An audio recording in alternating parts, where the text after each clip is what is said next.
Esta es la cortina que utilizamos mientras estuvo RPM. La utilizamos en este 2025 que terminó. Y también lo utilizamos cuando empezamos, allá por el 2022, y después nos fuimos a otros laburos y después volvimos. La canción se llama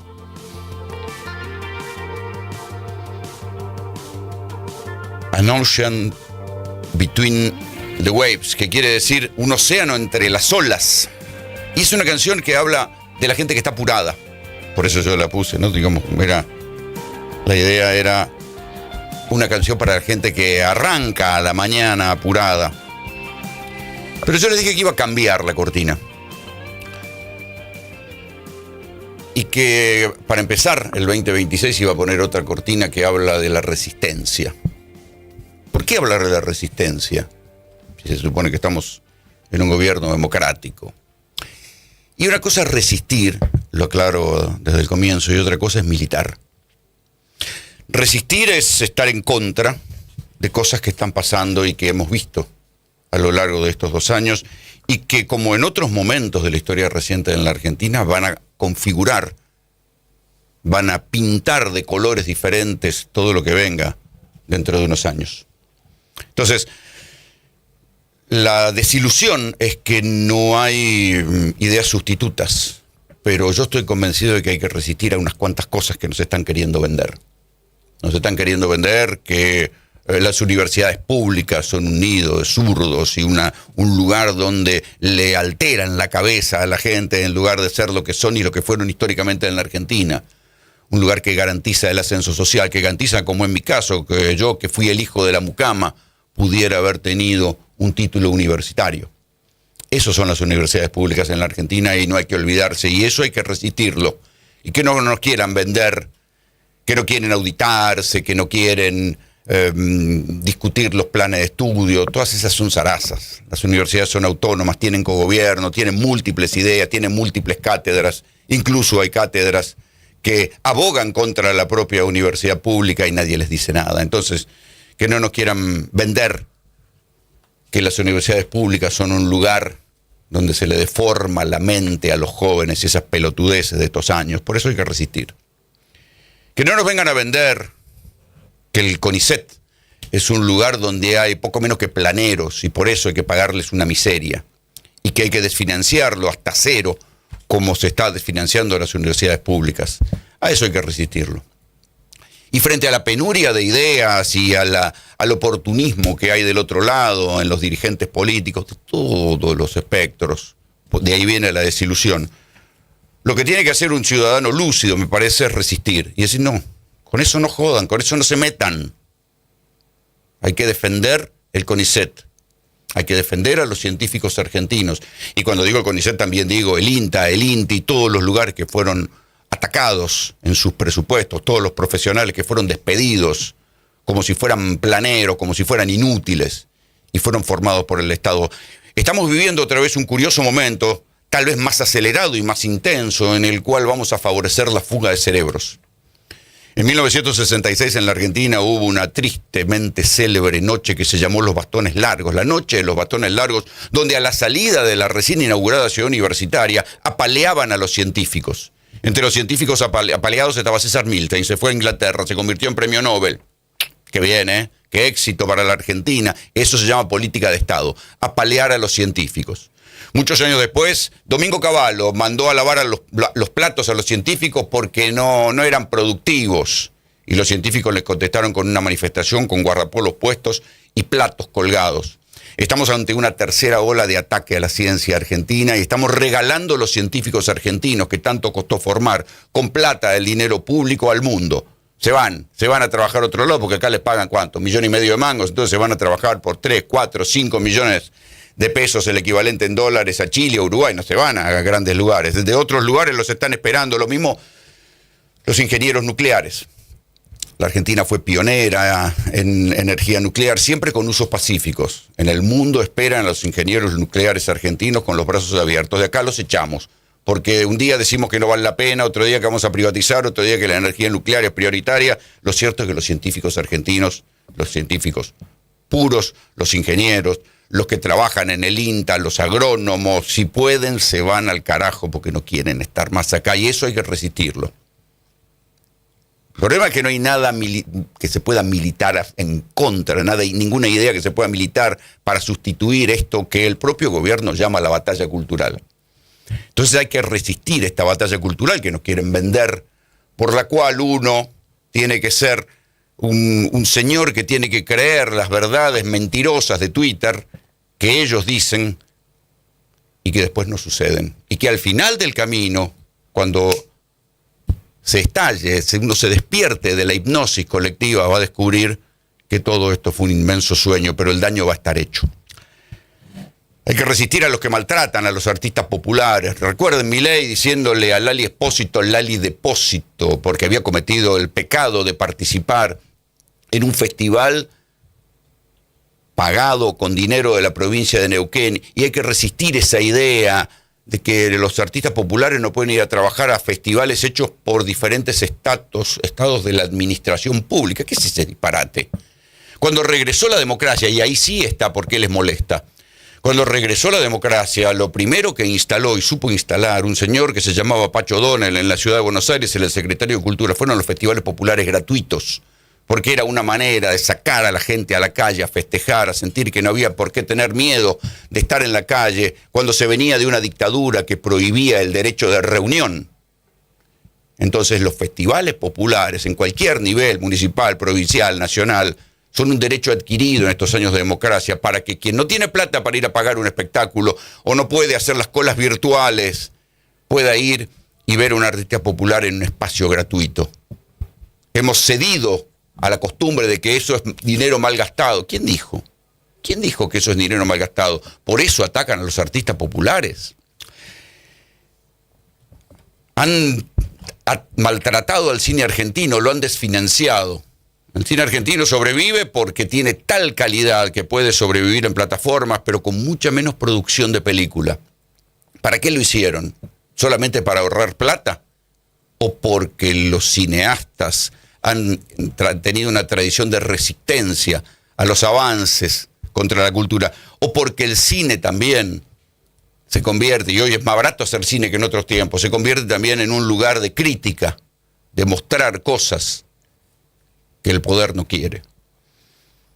Hay que resistir al maltrato a los jubilados, porque no puede ser que a los jubilados les hayan bajado la jubilación y sobre todo les hayan quitado el derecho a los remedios. La burocracia, el mismo gobierno que dice que hay que bajarle la burocracia a los empresarios, a los que importan, a los que supuestamente producen, y después lo podemos discutir si producen o solamente especulan. El mismo gobierno que dice que hay que bajar la burocracia, le aumenta la burocracia a los más vulnerables. Entonces, los jubilados tienen derecho a 4 remedios. Para un 5.º remedio tienen que ir a peregrinar a la sede local del PAMI. Para un 6.º remedio tienen que hacer un trámite que es poco menos lo mismo que pedir una ciudadanía en otro país. Hay que resistir contra esos avances y esos maltratos a los jubilados. Hay que resistir también el maltrato a la producción nacional. Muchos nosotros y todos, cualquiera persona de sentido común ha criticado cómo han abusado los sectores concentrados de la economía argentina, que han cazado en el zoológico durante años y nos han vendido ropa cara, neumáticos caros, autos caros. Sí, está bien, pero de ahí a destruirlos.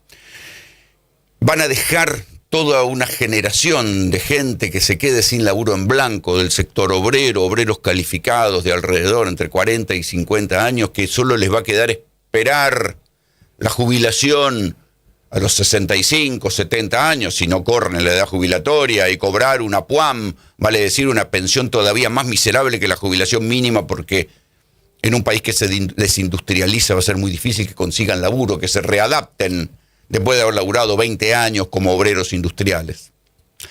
Todo eso creo yo que hay que resistir. Ahora, si ustedes me dicen resistir es militar para alguna otra opción política, y yo les digo, estamos jodidos, estamos jodidos. Porque del otro lado lo que hay son consignas con poco estudio, poco análisis, poco entender la nueva realidad. Hay peleas miserables en el kirchnerismo, que fue la ideología dominante de los sectores populares durante casi 20 años. Peleas miserables que llevan, por ejemplo, a la escena patética de Grabois y gente de la Cámpora peleándose, Grabois defendiendo trapitos indefendibles y Mayra Mendoza peleándose con Grabois, y eso va a haber mucho más de eso. Se están peleando por la nada misma. Hay gobernadores del justicialismo que han decidido, no muchachos, mientras estos se matan, nosotros queremos sobrevivir. Hay gobernadores del PRO y de los radicales que están en un franco aporte colaboracionista con el gobierno, diciéndole, bueno, mientras no me corte la plata a mí, cortásela a cualquiera, cortásela a los discapacitados, por ejemplo, total. Los discapacitados, bueno, ya están discapacitados, ¿qué vamos a hacer? Le cortamos la plata y que se arreglen. Hay que resistir el ajuste de los discapacitados porque es una cuestión no solo humanitaria, sino de dignidad de uno. ¿Con qué argumento le han cortado la plata, han disuelto al Andís? Por eso hay que resistir. Pero resistir no es militar para otro. Yo no creo en la izquierda trotskista que le reclama certificado de pureza ideológica a cualquiera, y que además son tan puros y tan puros y tan puros, pero nunca ganaron un municipio ni nunca administraron nada. No creo en los oportunistas que le votan ahora al gobierno diciendo, bueno, ya más adelante nos vamos a pelear y vamos viendo, porque yo tengo que ganar las elecciones en mi distrito. Mientras tanto, en esas propias provincias, por la autorización que le dan al gobierno que recorte más y más, la gente la pasa mal. Y después dice, no, ¿sabes qué? Yo acá me arreglo, le echo la culpa a Milei y listo. Todas esas miserabilidades se verán con el tiempo. Pero cada cual sacará sus conclusiones. De lo que sí estoy seguro es de que uno no puede dejar de resistir a todo esto. Resistir es solamente decir basta, no es decir hagan esto otro. Solamente decir basta, es decir hasta acá. Con la mayor amplitud mental posible, y por eso dije, ¿saben qué? Vamos a cambiar la cortina de comienzo del programa. Argentinos, habiendo terminado los 2 primeros años de gestión, puedo decir orgullosamente que hemos cumplido con todas nuestras promesas de campaña. Estamos bajando la inflación, estamos terminando con la inseguridad, hemos sacado a más del 30% de los argentinos de la pobreza, es decir, hoy hay 14 millones de argentinos menos en la pobreza y estamos empezando a crecer. Les quiero desear felices fiestas y vayamos por un 26, que sea el inicio de este camino que hará grande a la Argentina nuevamente. ¡Viva la libertad, carajo! Yo sé que parece joda y parece hecho a propósito, muchachos, pero no. Eso que ustedes acaban de escuchar es el saludo del presidente Javier Milei para terminar el año. Hemos cumplido todas nuestras promesas. Díganme si no se justifica la letra de la canción frente al presidente diciendo hemos cumplido todas nuestras promesas. Hemos sacado a 14 millones de argentinos de la pobreza. Entonces uno dice, che, pero y explícame, ¿cómo es esto que salieron 14 millones de argentinos de la pobreza, y cada vez son más, ¿no? Porque cada vez los cuenta de otra manera. Que salieron 14 millones de argentinos de la pobreza, pero bajó el consumo de todos los alimentos esenciales. Bajó el consumo en general, y cuando uno lo desagrega, bajó el consumo de carne, bajó el consumo de fideo, bajó el consumo de leche. Resulta que hay gente que es menos pobre, pero no quiere comer.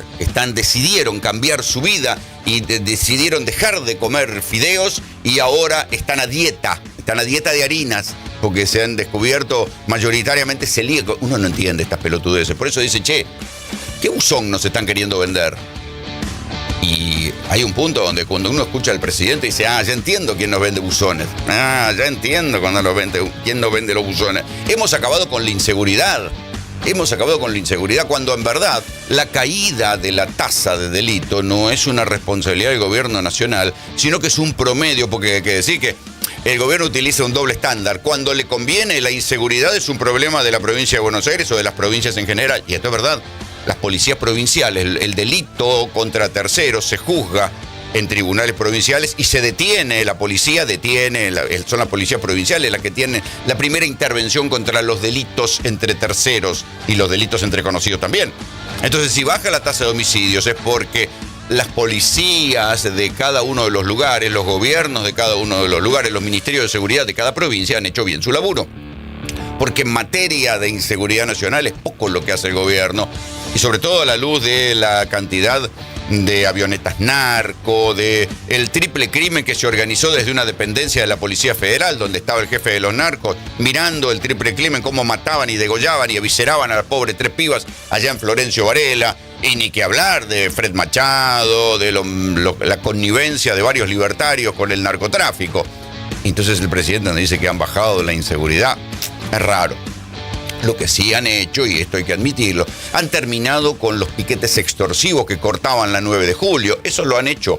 Claro, después se abusaron del protocolo antipiquete y gasearon gente como si fueran insectos, le pegaron a una abuela en la cabeza, le partieron la cabeza a Pablo Grillo con una granada de gas lacrimógeno y le vaciaron un ojo a un hincha de Chacarita. Y la cifra de heridos en manifestaciones es de 1.300 personas. Sí.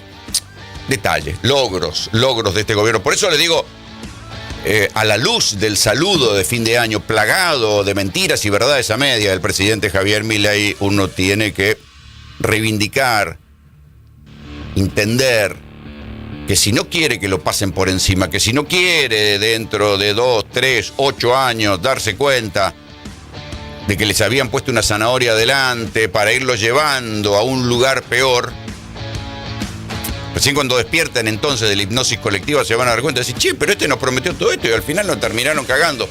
Y sí, algunos de nosotros ya vimos esto, lo estudiamos en libros o lo vivimos personalmente. Por eso lo podemos contar y por eso modestamente podemos advertir. Pareciera que la región ha despertado de la pesadilla del socialismo del siglo XXI.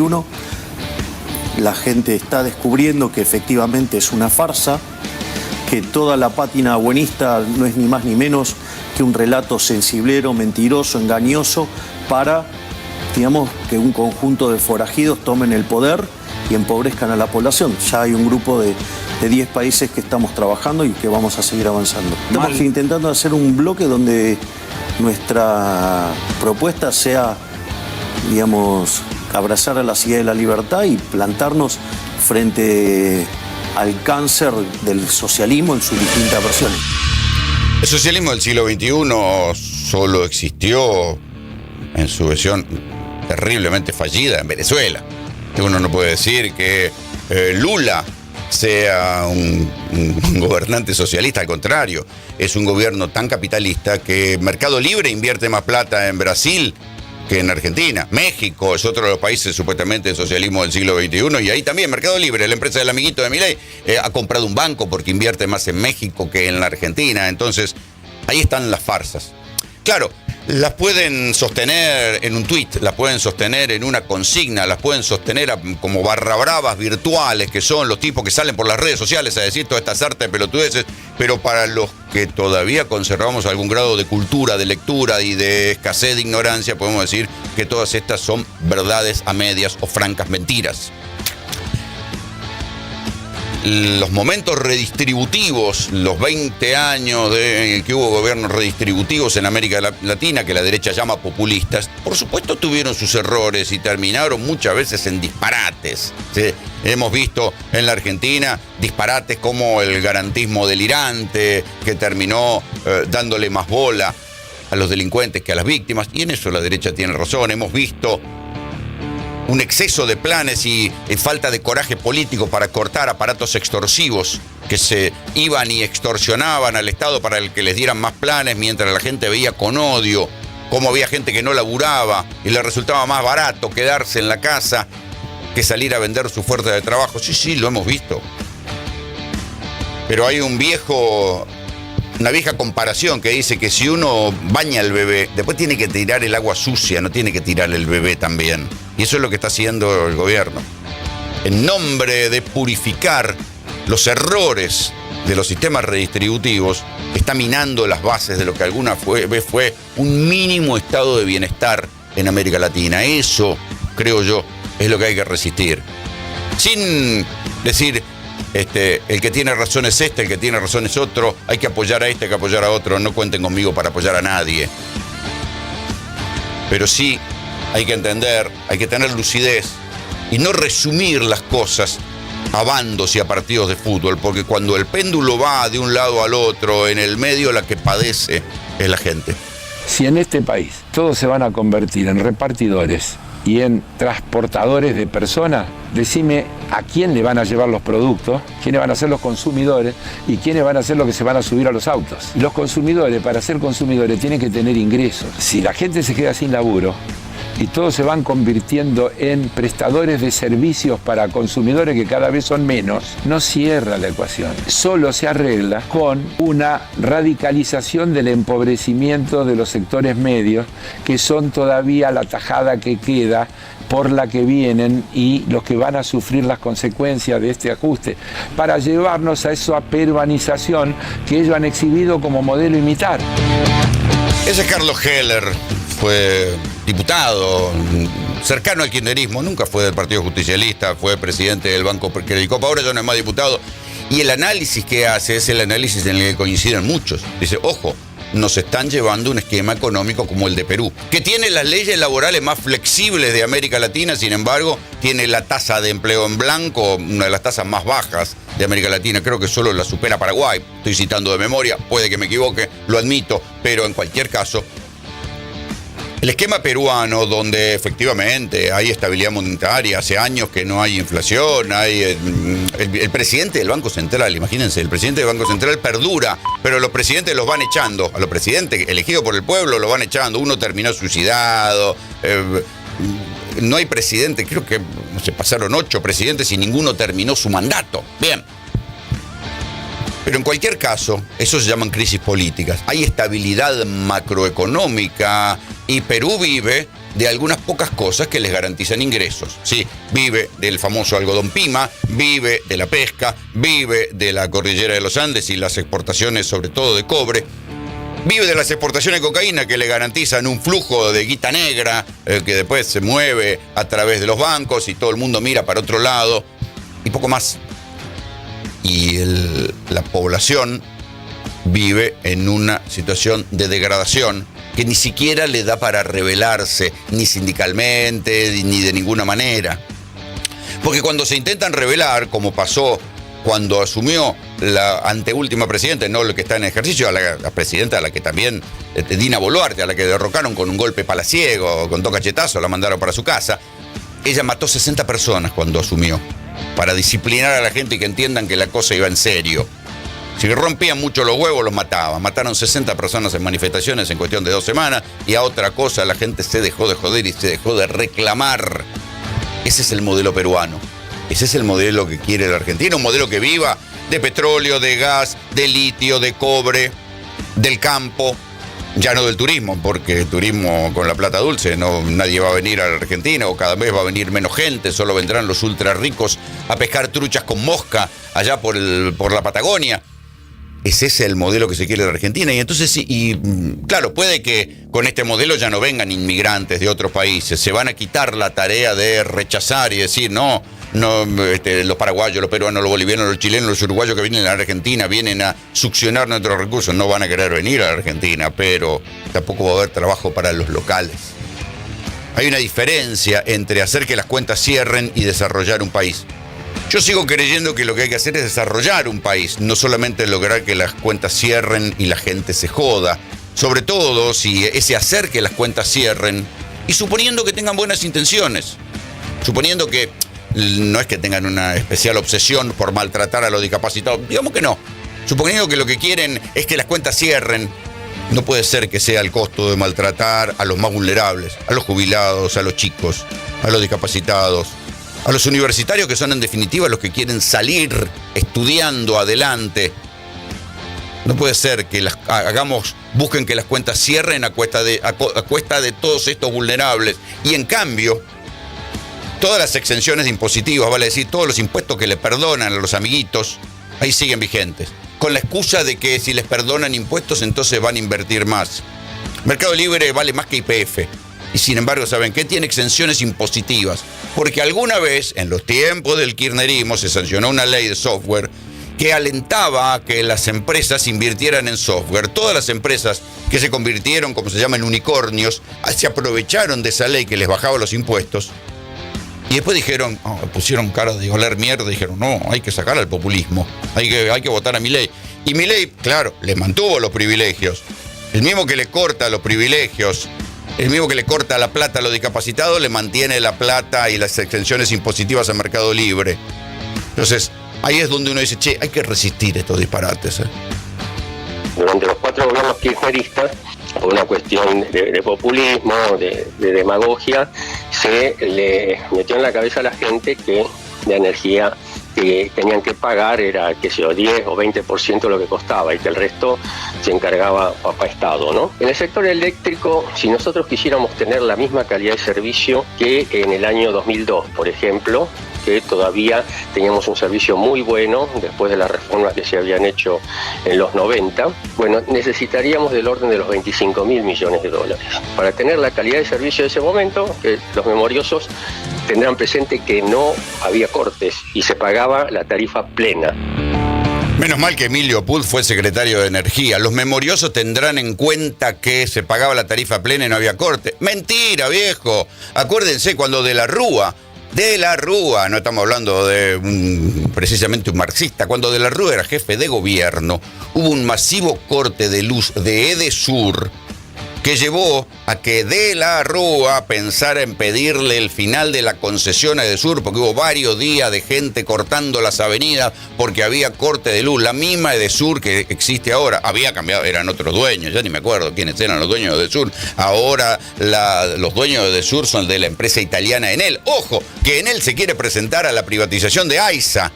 Si tenemos este servicio de luz, imagínense lo que va a ser el servicio de agua si Enel gana la concesión de AISA. Bueno, Emilio Apud fue secretario de Energía y claro, queda bien echarle la culpa al kirchnerismo, pero no nos mientan. En el camino hay que decir que hubo severos problemas con la concesión de Edesur a lo largo de todos estos años. Y además, si todo lo que pasa hoy fuera responsabilidad del kirchnerismo, explíquenme por qué hay cortes del lado de Edesur y no hay tantos cortes del lado de Edenor.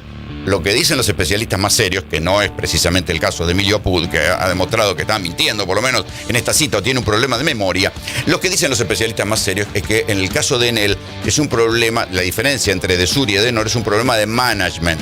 Edenor es una empresa argentina, Enel es una empresa italiana. Enel dice, bueno, ¿sabe qué? Ya que no me puedo llevar la guita de la Argentina, porque todavía hay restricción, hay cepo a las empresas para llevarse los dólares para afuera, menos mal, dicho sea de paso, porque si no, el dólar volaría por los aires, a pesar de lo que dice Milei. La verdad es que las ganas de invertir, y bueno, las van viendo. Enel se quiso ir de la Argentina, de hecho estaba vendiendo sus activos. No se presentó a la licitación de la empresa del Chocón, vendió la central costanera y de generación termoeléctrica, la central Puerto Nuevo, y la central Dock Sud. Y entonces ya se estaba yendo, pero después dijeron, como Enel es una empresa que tiene el 30% de capital del Estado italiano, Giorgia Meloni habló con el titular de Enel y dijeron, no, ahora está Milei y nos vamos a quedar. Bueno, se quedaron para esto, para que un día se cortara la cuarta parte del padrón de abonados de Edesur y nada. Y claro, para los que se acuerdan de estas cosas, yo me acuerdo de los desaguisados de Edesur, me acuerdo que durante el gobierno de Alberto Fernández, hasta los intendentes del PRO de la zona sur se presentaban a pedir, por favor, que le quitaran la concesión a Edesur. Hubo demandas judiciales, ¿sí? El defensor del pueblo de la provincia se presentó a decir, basta, sáquenle la concesión a Edesur porque el servicio es patético. Hubo un intendente, el intendente Esteban Echeverría, Fernando Grey, que hace muchos años se tomó el trabajo de medir cuál era el voltaje que llegaba a las casas. ¿Y saben qué descubrió? En lugar del 220, llegaba un voltaje mucho menor, un peligro para los aparatos. Yo mismo viví en la zona de Edesur, en el conurbano, y me quemaron una heladera. Andá a reclamar si te quemaron una heladera. Jodete. ¿Cuánta gente le han quemado cosas permanentemente? Y eso es lo peor. Porque lo peor no es solamente que se te pudra la comida, el calor que te chupás en estos días. Lo peor es cuando te queman los electrodomésticos y si pudiste comprarte una heladera en cuotas y con sacrificio y te la revienta uno de estos cortes, jodete, andá a reclamarle a Edesur. Son más de 250 que están distribuidos a lo largo y a lo ancho de la ciudad. Cuentan desde polideportivos, parques y plazas, como decíamos en caso de los abiertos, sedes comunales, comisarías, centros de día, polideportivos. La verdad es que los espacios de la ciudad a disposición justamente para fortalecer un poco la resiliencia urbana frente a estas temperaturas. Y fíjense lo que son las diferentes reacciones. En la ciudad de Buenos Aires, dijeron, bueno, ¿saben qué? Frente a la ola de calor vamos a habilitar las oficinas públicas que disponen de aire acondicionado, vamos a habilitarlas para que la gente que no tiene aire acondicionado en sus casas o que anda por la calle y se está recagando de calor se pueda meter a tomar un poco de fresco acá y de paso le damos una botellita de agua. Del otro lado de la General Paz, en la ciudad de La Plata, hay un sector que se llama Melchor Romero, que hace 15 días que está sin agua. ¿Sí? ¿Ustedes creen que alguien de la Municipalidad de La Plata fue a tocar el timbre a decir, che, ¿necesitan algo? No. Es un sector grande, son varias manzanas. 15 días sin agua en plena ola de calor. Ese sector, esa provisión de agua no depende de AICE, sino que depende de APSA, que es Aguas Bonaerense Sociedad Anónima, una empresa que se generó en provincia de Buenos Aires, porque los privados, o sea, terminó siendo estatal, porque los privados tampoco daban respuesta, incluso habían aumentado los niveles de arsénico en agua en algunas zonas de La Plata. Bueno, cuando vos hablas con los vecinos te dicen, no, pero acá había una cooperativa, no importa. Son vecinos que no viven en Villa Emergencia, no es que están colgados de un tanque de agua, no. Pagan APSA todos los meses, hace 15 días en plena ola de calor que están sin luz, sin agua. El detalle, además, uno dirá, bueno, esto depende de la provincia y no del municipio de La Plata. Sí, pero los carteles de Axel Alac están por toda La Plata. Y entonces el intendente Julio Alac, aunque sea, queda bien mandar un asistente social a que toque timbre en la casa donde vive la gente más necesitada, si necesita unos bidones de agua. Mientras tanto, lo ayudamos en algo. No, es feriado, ¿a quién le importa? Si la gente se está cagando de calor y no tiene agua, que se arregle, que junten agua de lluvia. Pero no llueve. Bueno, no importa, de algún lado la van a conseguir. Que se vayan a vivir a la casa de un pariente y que sigan garpando la boleta de luz. Cuando se habla del Estado presente, y este fue un eslogan del kirchnerismo, el Estado presente, claro, el Estado presente era para algunos pocos, y esto terminó volviéndose en un boomerang. Aquello del Estado presente, los libertarios lo usaron en contra, y ahora no solamente ellos tienen el Estado ausente, sino que además tienen el Estado cruel. ¿Sí? Pasamos del Estado presente al Estado cruel, que no solo se borra, sino que además te caga la vida. Pero son detalles. En definitiva, las pequeñas cosas se pueden hacer y se pueden resolver. Así como el jefe de gobierno de la ciudad de Buenos Aires dijo, ¿sabe qué? Habiliten para que la gente entre a los lugares nuestros donde hay refrigeración. Es verdad, estuvieron cerrados el 31, que fue el pico de la ola de calor, y bueno, pero habiliten para que cuando hay calor haya refugios climáticos, las oficinas públicas, las bibliotecas, los museos funcionen como un lugar donde la gente pueda ir a refrescarse. También hay que estar atento a las necesidades de la gente, y en el municipio de La Plata todavía están a tiempo. Manden a algún asistente social a ver si pueden llevar unos bidones de agua a la gente de Melchor Romero, que se está cagando de calor y de sed, porque no se pueden bañar, tienen que ir al baño con un balde, pero la boleta de agua la tienen que pagar igual. Es una muy mala noticia, porque la ANDI se había creado justamente y se estaba trabajando en este proceso para agilizar todo lo que es la tramitación para las personas con discapacidad, de certificado único de discapacidad, de provisión de medicamentos, provisión de ortopedia, sillas de ruedas, ayudas técnicas, etcétera. Prevemos que va a ser realmente muy complejo, muy cuesta arriba, cada gestión, cada trámite, cada paso que tengan que dar las personas con discapacidad y sus familiares y las instituciones dentro de este gigante que es salud. Fernando Galarraga fue director de la ANDIS. La ANDIS fue creada, la Agencia Nacional de Discapacidad fue creada durante el gobierno de Mauricio Macri. ¿Sí? Hay que recordar que también Macri quiso ir contra las pensiones de los discapacitados, acuérdense, arrancó a cortar pensiones hasta que aparecieron los atletas paralímpicos, cada uno con su problema, diciéndole, oiga, don, mire, yo, que además soy atleta paralímpico, soy un ejemplo de superación, usted a mí me quiere cortar la pensión por discapacidad. Bueno, finalmente echaron marcha atrás. ¿Se acuerdan cuando lo gastaban a Macri, que daba marcha atrás y se pedía perdón, y entonces aparecía Capusotto diciéndole que era Juan Domingo Perdón? Bueno, era ese momento. Una de esas por las que dio marcha atrás y pidió disculpas fue ir a toquetearle las pensiones a la gente con discapacidad. Dijeron que bueno, que le iban a estudiar bien, y después no se metieron más con los discapacitados. No es el caso de Milei, que cada vez avanza más frente a cada resistencia social, y por eso el cambio de cortina, por eso la importancia de resistir, independientemente de lo que uno piense y de lo que uno vaya a votar, resistir y ser lúcido frente a todos estos atropellos que te quieren, con lo que te quieren adobar, con mentiras de ocasión, con mentiras cortitas que presentan como verdades consumadas. Acuérdense, nunca se olviden del vocero Manuel Adorni con la radiografía del perro diciendo que habían solicitado una pensión por discapacidad con una radiografía de un perro y era mentira, y él sabía que era mentira. ¿Y qué pasó con Adorni? Lo ascendieron. Claro, por mentiroso, por ser vocero mentiroso, lo ascendieron de vocero a jefe de gabinete. Nunca se olviden de eso. Para este tipo de gobiernos, para la ultraderecha, la mentira es una herramienta táctica para engañar a la gente, para que la gente quede atontada y bueno, en la hipnosis siga. Y un día cuando se despierten y vean, che, no tengo los pantalones, me robaron todo, me quedé en bolas y encima voy a tener que esperar 20 años para tener una jubilación miserable. Bien, eso, ahí está, ahí te despertaste, amigo. Fernando Galarraga, les decía, exdirector de la ANDIS, está diciendo lo que es de sentido común. La ANDIS se creó para estar acorde con las políticas públicas que recomendaba Naciones Unidas. Claro, como para Milei. Las Naciones Unidas son poco menos que la encarnación de un organismo satánico propio del siglo XXI que recorta las libertades. ¿En serio? ¿Naciones Unidas? ¿Tenemos que escuchar estas pelotudeces? Bueno, sí, son las pelotudeces que dice Donald Trump también. Pero, ¿en serio? Vamos a descubrir que el mundo basado en reglas de convivencia es socialismo, comunismo, colectivismo. No se figura en la teoría política de ningún país serio, de ninguna universidad seria del mundo. Bueno, en base a eso, en base a la desconfianza y todo lo que hay que cortar y que hay que ignorar a Naciones Unidas, es que dijeron, ¿saben qué? Los discapacitados resisten, el Congreso resiste, la justicia dice que pongamos en marcha de una buena vez la ley de emergencia en discapacidad en la ANDIS. ¿Saben qué? Somos tan vivos que disolvemos la ANDIS.